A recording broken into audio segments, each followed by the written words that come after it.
আসসালামু আলাইকুম রহমতুল্লাহ। প্রিয় দর্শক, ভারতের আগরতলায় সহকারী হাই কমিশনার বাংলাদেশ দূতাবাসে হামলার প্রতিক্রিয়ায় ক্রীড়া উপদেষ্টা হাসিব মাহমুদ বলেছেন, যদি ভারতের আইন শৃঙ্খলা রক্ষাকারী বাহিনী হাই কমিশনারের নিরাপত্তা দিতে ব্যর্থ হয় তাহলে জাতিসংঘের শান্তিরক্ষা বাহিনীর সহায়তা চাইতে পারে। সেক্ষেত্রে শান্তিরক্ষা মিশনে সৈন্য সহায়তা বাড়িয়ে সহযোগিতা করতে পারে বাংলাদেশ। হাসিব মাহমুদ, আপনি হাসিব মাহমুদের এই কথার ওয়েট বুঝছেন, ওজনটা বুঝছেন, কি বলছে সে? একটু বোঝার চেষ্টা করেন প্রিয় দর্শক। এই বক্তব্যের মাধ্যমে আমি মনে করি ভারতে যে মমতা চ্যাটার্জি না ব্যানার্জি, তার মুখে একটা চাপটে আঘাত করা হয়েছে। সে ইতিমধ্যেই তার যে সংসদ আছে সেখানে বক্তব্য রেখেছে এবং মোদিকে অনুরোধ জানিয়েছে যে বাংলাদেশে সে জাতিসংঘকে বলতেছে যে আপনারা বাংলাদেশের শান্তিরক্ষা বাহিনী পাঠান, কারণ আমাদের বাংলাদেশে নাকি হিন্দু বৌদ্ধ খ্রিস্টানরা নির্যাতনের শিকার হচ্ছে। এটা সম্পূর্ণ মিথ্যা কথা। দেখেন, এর পাল্টাপাল্টিতে খুব ছোট্টভাবে হাসিব মাহমুদ যে চাপটা আঘাত করেছে মমতা ব্যানার্জি যদি হাসিব মাহমুদের এই বক্তব্যটা, এই লেখাটা সে পড়ে, সে বুঝতে পারবে যে বাংলাদেশের বর্তমান অন্তর্বর্তীকালীন সরকার যারা আছে, উপদেষ্টা মণ্ডলীতে যারা আছে, যারা ইয়াং জেনারেশন, খুনি হাসিনাকে আপনার গদি থেকে তাড়িয়ে নামিয়ে লাথিতে বের করে দিয়েছে ভারতে।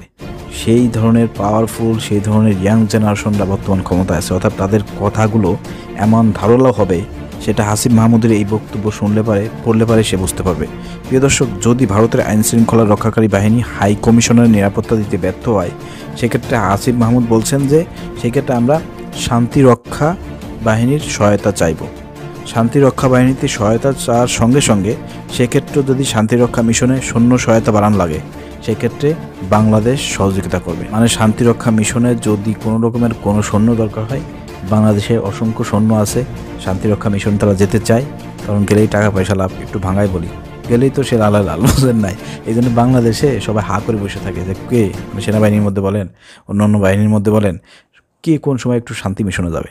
তো সেই ক্ষেত্রে যদি জাতিসংঘের মনে হয় যে না, শান্তি রক্ষা মিশনে লোক দরকার, সেক্ষেত্রে বাংলাদেশ তাদেরকে সহযোগিতা করবে, সহায়তা করবে। ওয়েটটা বোঝেন আপনি, কোন জায়গা থেকে মারছে, কোথায় গিয়ে পড়ছে, আপনি বুঝতে পারছেন কথার ওয়েটটা কোথায়? বাংলাদেশ থেকে মারছে আসিফ মাহমুদ, যাই মমতা ব্যানার্জির মুখে চাপটে আঘাত করে সেখান থেকে আবার জাতিসংঘে গিয়ে পড়ছে, আবার ব্যাক করে বাংলাদেশে চলে আসে। এটা বুঝতে পারছেন? তো প্রিয় দর্শক, এভাবেই বাংলাদেশের যারা আছেন, দায়িত্বশীল যারা আছেন অন্তর্বর্তীকালীন সরকারের সময়, ভারতের পাঁচ এটে চলার কোনো সুযোগ নাই, দালালি করে চলার কোনো সুযোগ নাই। উপদেষ্টা মণ্ডলীতে যেসব দালাল আছে এদেরকে এখনই ওইখান থেকে আউট করেন। যদি কথা না বলতে পারে এদেরকে এখান থেকে আউট করেন, যদি ভয় পায় ওদেরকে এখান থেকে আউট করেন। প্রিয় দর্শক, এই মাতৃভূমি বাংলাদেশকে ভারতের দালাল মুক্ত, ভারতের দোসর মুক্ত, রয়ের এজেন্ট মুক্ত করার জন্য আমাদের সবাইকে ঐক্যবদ্ধ থাকতে হবে।